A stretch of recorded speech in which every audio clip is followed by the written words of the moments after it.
বাবা খুব কষ্ট করে একবার একটা বিয়া দিছিল। জামাই ভালো হয় নাই। জুয়া খেলতো, গাঁজা খাইতো, নানান ধরনের নানান নেশা ছিল। পরে ওটা থেকে বাবা ছাড়িয়ে নিয়ে আসলো। চিন্তা ভাবনা করলো যে ভালো একটা বিয়া দিয়ে দেখি সুখী হইতে পারে কিনা মেয়ে। কপালে যার সুখ না থাকে সে তো আর সুখী হইতে পারে না। ২য় বিয়ে করলাম, সেটাও সেই একই কাহিনী। বিয়ের পরে ওই যে একই অবস্থা। সেও জুয়া খেলে এইটা সেইটা, মেয়েদের নেশা, তার নেশা আরো আগেরটার থেকে আরো বেশি। তো এজন্য আমি ওটাকে ছেড়ে দিছি। ছেড়ে দিয়া আমি একা আছি বর্তমানে। আর বাবা-মা আমাকে নিয়ে এখন প্রচন্ড টেনশনের ভিতরে আছে যে ২টা বিয়ে হলো।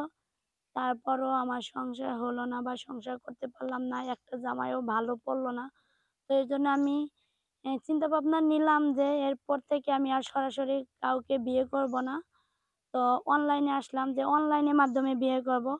যদি অনলাইনের ভিতরে এরকম ভালো কোনো ব্যক্তি থাকেন যে আমার ২টা বিয়ে হয়েছে এটা জানার পরও আমাকে বিয়ে করতে চান, কিন্তু ভালো মনের মানুষ হতে হবে আমাকে বিয়ে করতে হলে, ভালোবাসতে হবে। এটাই আমার চাওয়া পাওয়া, আর কোনো চাওয়া পাওয়া নাই। আর আমার বাবা-মা সবাইকে দেখাশোনা করতে হবে। তো এগুলো যদি করতে পারেন অবশ্যই আমিও বিয়ে করতে রাজি। আমার শর্ত এগুলাই, এছাড়া আমার কোনো শর্ত নাই। আমার ২টা বিয়ে হয়েছে, এগুলা জানার পরও যদি আপনি বিয়ে করতে রাজি থাকেন, আমিও রাজি আছি আলহামদুলিল্লাহ। আমার কোনো সমস্যা নেই। আর আমার সাথে কন্ট্যাক্ট করার জন্য ভিডিওটা শুরু থেকে শেষ পর্যন্ত দেখবেন।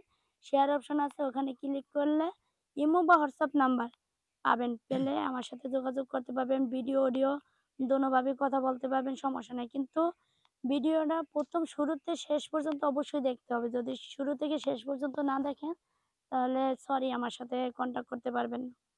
আচ্ছা আপু, বিয়ে তো ২টা হইছে আপনার নাকি? জি। আর কয়টা করবেন? না, কয়টা করব বলতে বিয়া ৫ টা ১০ টা এটা তো বড় কথা না, এগুলো ফেট না।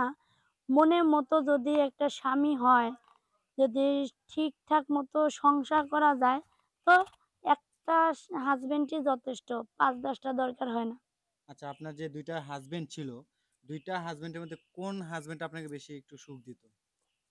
১ম টাই ভালো ছিল, সব দিক থেকে ভালো, কিন্তু অন্যান্য দিক থেকে চরিত্র খারাপ ছিল।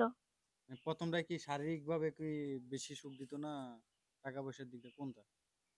ওটা সব দিক থেকে দিত, কিন্তু চেষ্টা করত টাকা পয়সার দিক দিয়ে সুখ দেওয়ার। কিন্তু কি করব?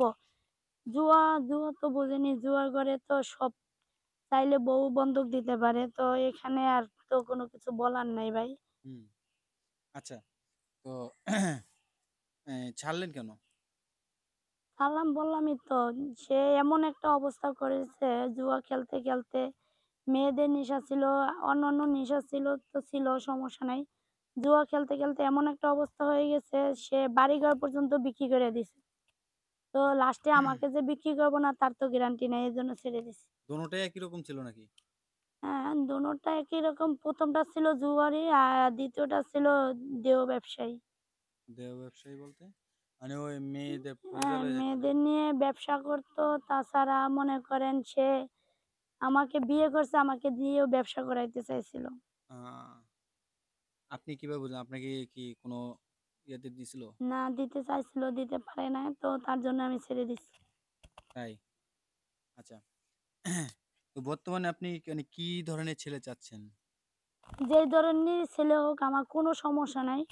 শুধু আমার কথা একটাই, ১ম কথা সে বিড়ি, সিগারেট মানে ইত্যাদি কোনরকম কোনো নেশা সে করতে পারব না।